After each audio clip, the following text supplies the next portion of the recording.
안녕하세요. 산골여행입니다. 식물을 키우다 보면 잎 끝이 말라 들어가고 잎이 축 늘어지면서 시들어가는 안타까운 경험 많이 하고 계시죠? 식물이 자라다가 이런 현상을 보이는 것은 토양이 조건이 자기들과 맞지 않기 때문에 이런 현상이 나타나게 됩니다. 그래서 오늘은 작물 심기 전 토양의 양분을 골고루 채워주어서 식물들이 잘 자라다가 양분 결핍으로 죽어가는 것을 예방할 수 있는 토양을 만들어 보려고 합니다. 펄펄 끓는 무더위와 벌레들 속에서 가을 채소밥 만들고 심느라 고생 참 많이 하셨지요? 그런데 또 한 번 토양 만들기를 해야 합니다. 이제 곧 마늘과 양파를 심을 곳의 토양을 마늘과 양파가 좋아하는 환경을 만들고 심어야 건강하게 월동을 하고 봄이 되면서 병들지 않고 쑥쑥 잘 자라게 됩니다. 오늘은 제가 여름에 무성하게 자란 잡초를 뽑아서 짧은 기간 동안 부숙시켜서 김장 채소밥 만들 때 사용하려고 텃밭 안에 쌓아두었던 것을 이용하고 추가로 토양에 칼슘까지 보충해주는 방법과 사용하는 방법과 같이 사용하면 안 되는 것을 소개를 해드리려고 합니다. 사용하면 어떤 효과가 있는지도 짧게 안내해 드리겠습니다. 이 옥수수는 양파를 수확한 자리에 이모작으로 옥수수를 심어서 수확하고 김장채소를 심기 위해서 키웠는데요. 딱 맞춰서 수확을 했습니다. 제가 밀려있는 농산일들을 하느라 촬영을 해놓고 영상 제작이 늦어졌는데요. 지금 이 자리에는 밭을 만들고 구역을 나누고 다양한 작물들이 심겨져 있고 잘 자라고 있습니다. 그런데 이 모습을 보여드리는 이유는 오늘 작업하는데 옥수수대를 어떻게 이용하는지도 알려드리기 위해서 보여드리고 있습니다. 밭에서 나오는 옥수수대처럼 좋은 자재를 활용을 잘하면 일석삼조의 효과를 얻을 수도 있어서 제가 하고 있는 방법을 보시기만 해도 작은 텃밭 농부님들께서는 아하, 이렇게 사용하면 되겠구나 하고 내 텃밭에 가서 쉽고 빠르게 응용하실 거라 생각됩니다. 옥수수 때는 길이가 길어서 텃밭에 심겨져 있는 작물들 밑에 멀칭 자재로 사용하면 자라고 있는 식물들이 수분 부족으로 힘들어하지 않고요. 잡초가 나오는 것도 예방해 줍니다. 그리고 텃밭에 있는 수많은 벌레들이 이 속에 숨어서 끊임없이 먹이 활동을 하고 서로 공생을 하기 때문에 내 식물에게까지 달려들지 않습니다. 농사를 짓다 보면 잡초를 쌓아둔 곳을 들춰보면 수많은 벌레들이 우르르 뛰쳐나가는 것을 볼 수 있는데요. 텃밭은 유기물이 하나도 없이 흙만 덩그러니 있으면 벌레들은 내가 키우는 작물을 괴롭힐 수밖에 없습니다. 이 잡초더미 한번 보세요. 폭염 속에서 이 풀들을 뽑아내느라 심장이 터질 뻔 했었는데요. 이 작은 면적에서 정말 많은 양이 나왔지요. 잡초를 밖으로 버리지 않고 퇴비로 활용하기 위해서 이곳에 부숙시켰는데요. 산더미 같던 잡초가 푹 가라앉아 있지요. 이 정도면 토양의 퇴비로 사용해도 될 것 같습니다. 수분 증발과 높은 온도를 유지하기 위해서 덮어두었던 천막을 걷어내고 이 퇴비를 오늘 토양 만드는데 사용해 보려고 합니다. 퇴비 만들어진 모습 가까이에서 한번 보실까요? 풀이 제 키도 넘을 만큼 자라서 약간 억센 잡초들이 이렇게 짧은 기간에 사용할 수 있는 퇴비가 되다니 정말 놀랍지요. 1차 발효 때 천막을 열어보았더니 하얀 미생물이 밀가루를 뿌려놓은 것처럼 피어 있어서 참 기분이 좋았습니다. 지금은 다양한 버섯들이 아주 많이 보이지요. 이 퇴비를 만들어 놓고 옥수수가 익기만을 기다렸는데요. 풀을 쌓아두고 10일도 안 되어서 푹 가라앉아서 한번 뒤집어주고 수분을 흠뻑 뿌려주고 10일 더 2차 부숙시킨 후의 모습입니다.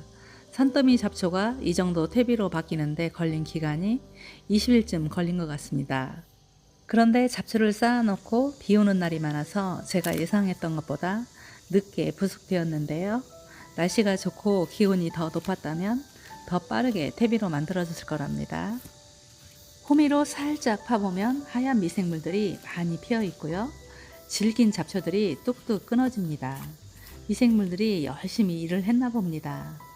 혹시 여러분께서도 가을 채소밥 만들기 전에 텃밭에서 뽑아낸 잡초와 부산물들로 퇴비를 만들어 두셨나요? 그러시다면 지금쯤 저와 같이 아주 좋은 퇴비가 되어 있겠네요.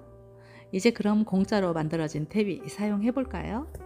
옥수수로 가득 채워져 있던 밭이 이렇게 정리가 되었습니다. 토양의 높낮이가 맞지 않아서 먼저 높은 곳의 흙을 낮은 곳으로 내려서 수평을 맞춰 주려고 합니다. 밭이 비어 있을 때 문제가 있었던 것들은 다음 작물 심기 전 바로 잡아주고 작물을 심어야지요. 이제는 제가 제일 무서워하는 땅 파기 또 열심히 파 보겠습니다. 저처럼 기계 없이 텃밭 가꾸시는 분들은 36도를 오르내리는 폭염 속에서 완전 무장하고 해야 하는 이 작업이 얼마나 힘든 일인지 잘 아시지요? 그렇지만 이 과정 없이는 식물들을 키울 수 없으니 어찌하나요? 꾹 참고 즐겨야지요. 이제는 퇴비를 사용해 볼까요? 밥 밖으로 버려질 수도 있었던 잡초가 이렇게 많은 퇴비로 변신했습니다. 저는 토양의 유기물을 가능하면 많이 넣어주려고 항상 노력하고 있는데요. 유기물 없이는 작물도 잘 자라지 않고 토양의 병균 때문에 식물 키우기가 쉽지 않습니다. 그래서 저는 밭에서 나오는 잡초나 수확하고 나온 잔사들을 밭 밖으로 내보내지 않고 있습니다. 그럼 토양의 미생물 이야기를 조금만 해볼까요? 토양의 유기물이 왜 필요할까요? 건강한 토양은 미생물 종류가 다양해야 되고 그 미생물들이 잘 먹고 일을 열심히 해주어야 우리가 키우는 식물들이 병들지 않고 건강하게 자랄 수가 있습니다. 토양에 유기물을 꾸준히 넣어주면 미생물의 먹이가 되고 유용한 미생물의 번식을 돕고 식물에 발생하는 병균이 오는 것을 예방해 줍니다. 유기물이 많은 토양은 미생물의 종류와 미생물의 숫자가 계속 증식을 합니다. 우리가 많이 사용하는 화학비료는 무기질 비료라고 하지요. 화학비료는 토양에 살포하면 바로 효과가 나타납니다. 그런데 유기물은 천천히 분해되고 빗물에 토양이 유실되는 것을 막아주고 미생물의 먹이가 되어줍니다. 그리고 토양을 떼알구조로 만들어줍니다. 떼알구조로 만들어진 토양은 공극이 형성되고 공기와 물의 흐름을 좋게 해주어서 식물의 뿌리가 쭉쭉 뻗어나갈 수 있도록 도움을 줍니다. 우리가 자주 사용하고 쉽게 사용하고 있는 유기질 비료는 가축분 퇴비와 유박이 있습니다. 가축분 퇴비는 완전히 부숙시켜서 포장된 퇴비이고요. 유박은 부숙 과정 없이 가공 후 바로 포장된 것입니다.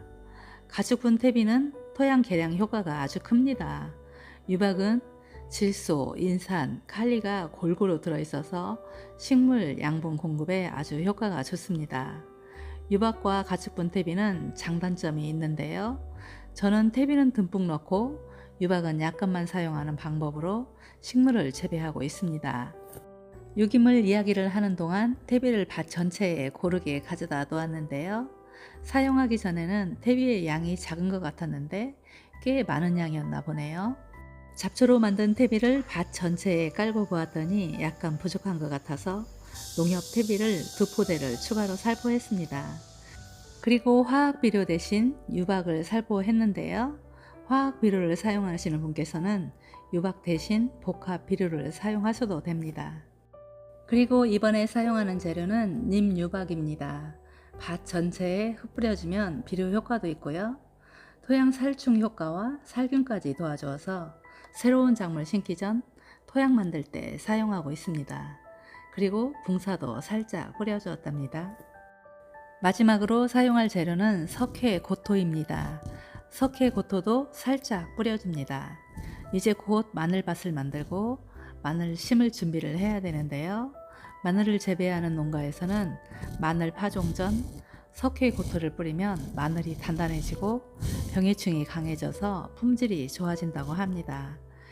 그리고 마늘은 칼슘을 많이 요구하는 작물이어서 석회고토를 사용하면 마늘 생육에도 도움이 많이 됩니다. 작물을 심기 전 토양을 만들 때 석회고토를 토양에 뿌려주면 토양의 산도가 올라가게 되고 이렇게 되면 작물이 양분 흡수를 잘하게 되어서 식물들이 잘 자랍니다. 그런데 좋다고 해서 너무 많이 뿌리면 토양이 단단해집니다. 준비한 모든 재료들을 다 살포했고요. 땅을 뒤집게 해주고 10일 후에 작물을 심어주면 됩니다. 석회 고토를 사용할 때 주의사항도 있는데요.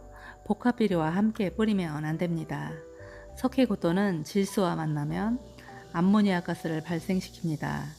그래서 하우스에 사용할 때에는 주의를 해야 됩니다. 석회와 비료에 들어있는 인산이 만나면 서로 결합해서 인산이 잘 녹지 않고 화학비료 효과가 나타나지 않습니다. 그래서 석회 고토는 복합 비료 뿌려주기 전 2주 전에 뿌려주는 것이 좋습니다. 그런데 가축분 퇴비와 석회 고토는 함께 혼용해서 뿌려도 퇴비의 질산태 질소와 석회가 반응을 하지만 가스화되지는 않는다고 합니다. 석회 고토는 이런 모습이고요. 사용하기에 아주 편리했습니다.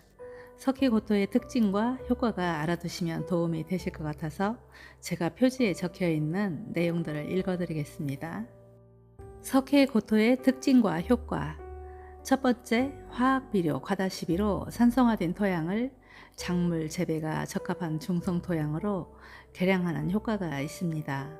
두 번째, 비료에 들어있는 칼슘 성분은 식물의 세포 조직 형성을 위한 필수 요소이고, 마그네슘 성분은 엽록소의 중심이 되는 원소로서 결핍하면 광합성 능력이 떨어집니다. 그리고 세 번째는 중금속 흡수 억제, 토양 미생물의 활동 촉진, 유기물의 분해 촉진, 토양의 단립 구조화 효과가 있어서 통기성이 향상되고 작물의 성장에 도움을 줍니다. 그리고 네 번째는 알칼리분과 고토 성분이 들어있어서 농산물의 품질을 높이고 과일의 당도를 향상시키는 데 도움이 됩니다. 표지에 이렇게 좋은 특징과 효과가 적혀 있습니다. 쭉 읽어보면서 우와, 석회고토가 이렇게 다양한 효과가 있었다니 살짝 놀라웠습니다. 저도 가끔 사용하기는 했지만 이렇게 자세히 읽어보기는 처음입니다. 이런 내용들을 자세히 읽어보지 않고 습관적으로 사용하게 되는데요. 오늘은 식물을 재배하면서 양분 결핍으로 나타나는 여러 가지 증상들을 개선하기 위한 토양 만들기를 해보았습니다. 식물들도 자기들이 자라는데 필요한 양분이 부족하면 나타내는 증상들이 꽤 많이 있습니다. 오늘 영상이 여러분의 농사에 도움이 되시기를 바라고요. 오늘도 끝까지 함께 해주셔서 고맙습니다. 오늘도 행복한 시간 보내시고요. 감사합니다.